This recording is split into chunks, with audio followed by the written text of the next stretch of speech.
محرم میں سرکاری املاک پر شیعی قبضہ۔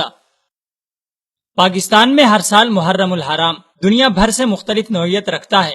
محرم الحرام میں مذہب اہل تشیع کی جانب سے ماتمی جلوسوں کی روایات خوف و ہراس کا علامت بن چکی ہیں۔ محرم کے آغاز ہی سے سرکاری مشینری متحرک ہو جاتی ہے کہ کہیں حالات کی خرابی درپیش نہ ہو۔ شہروں کی اہم شاہراہوں اور چوکوں چوراہوں میں ماتمی جلوسوں کی آمد سے پورا ماحول محصور ہو کر رہ جاتا ہے۔ محرم اسلام کے علاوہ بھی دیگر مذاہب کے لیے متبرک مہینہ ہے، لیکن پاکستان میں یہ ماہ مکرم وحشت اور خوف کا عالم بنا دیا جاتا ہے۔ ایران اہل تشیع کے نظریہ ولایت فقیہ کے نظریے پر قائم ملک ہے، جہاں خمینی انقلاب کے بعد سے ولایت فقیہ کا نظام یعنی شیعہ ملائیت نافذ ہے۔ وہاں بھی جلوسوں اور عزاداری کے حوالے سے ایسا کوئی اندوہناک اور خوف و وحشت میں ڈوبا ماحول نہیں ہوتا جو پاکستان میں دیکھنے کو ملتا ہے۔ ایک جانب اہل تشیع کو محرم کے 10 دن کھلی چھوٹ دی جاتی ہے کہ وہ جب چاہیں اور جہاں چاہیں جلوس نکالیں اور مجالس منعقد کریں۔ پاکستان کی 98% اہل سنت مسلمان آبادی کو ان ایام میں گھروں میں محصور کر دینے کی پوری کوشش کی جاتی ہے، حتیٰ کہ جلوس کے روٹ والے رستے میں مسجد بھی آ جائے تو مسجد کو تالے لگا کر بند کیا جاتا ہے۔ یہ ملک کے اکثریتی طبقے کے ساتھ زیادتی اور ناانصافی ہے۔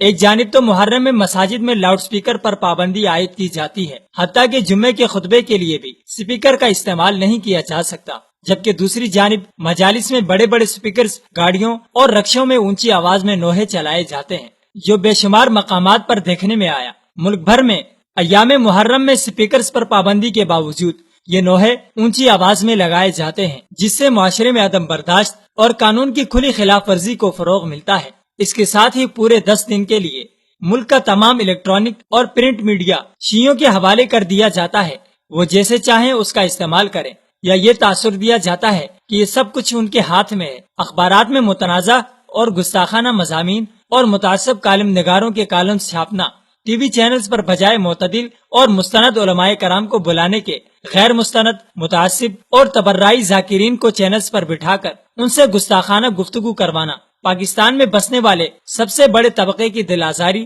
اور جذبات مجروح کرنے کا سبب بنتا ہے۔ پرائیویٹ چینلز کے علاوہ سرکاری ٹی وی بھی مکمل طور پر غالی ذاکرین کے حوالے کیا جاتا ہے، جو وہاں مجلس پڑھنے کے نام پر فرقہ واریت پھیلاتے ہوئے اصحاب رسول کے متعلق سریعام ٹی وی پر نازیبا گفتگو کرتے ہیں۔ اس طرح کی کئی مثالیں ہمیں ماضی میں دیکھنے کو ملتی ہیں، جس میں ایسی گفتگو کے بعد ملک میں اہل سنت عوام کی جانب سے شدید احتجاج دیکھنے میں آیا۔ حکومت کو چاہیے کہ سرکاری سرپرستی میں ایسی کسی بھی سرگرمی سے پرہیز کرے جس سے ملک میں امن و امان کی فضا خراب ہو، بلکہ ہر طبقے کو اس کی آبادی کے تناسب سے سرکاری میڈیا کے استعمال کا حق دینا چاہیے اور مستند و معتدل علماء کرام سے مکالمہ کروانا چاہیے، نہ کہ شرانگیز خطباء اور ذاکرین کے حوالے کر کے تماشائی بننا چاہیے۔ پاکستان اسلام کے نام پر بنا اور یہاں اسلامی شعائر کا تحفظ اولین ترجیح ہونی چاہیے۔ ایسے تمام ذرائع پر پابندی کی ضرورت ہے جو اسلامی شعائر کی توہین و تضحیک یا تنقید کا سبب بن کر وطن عزیز کی نظریاتی سرحدوں کو عبور کرنے کی کوشش کرے۔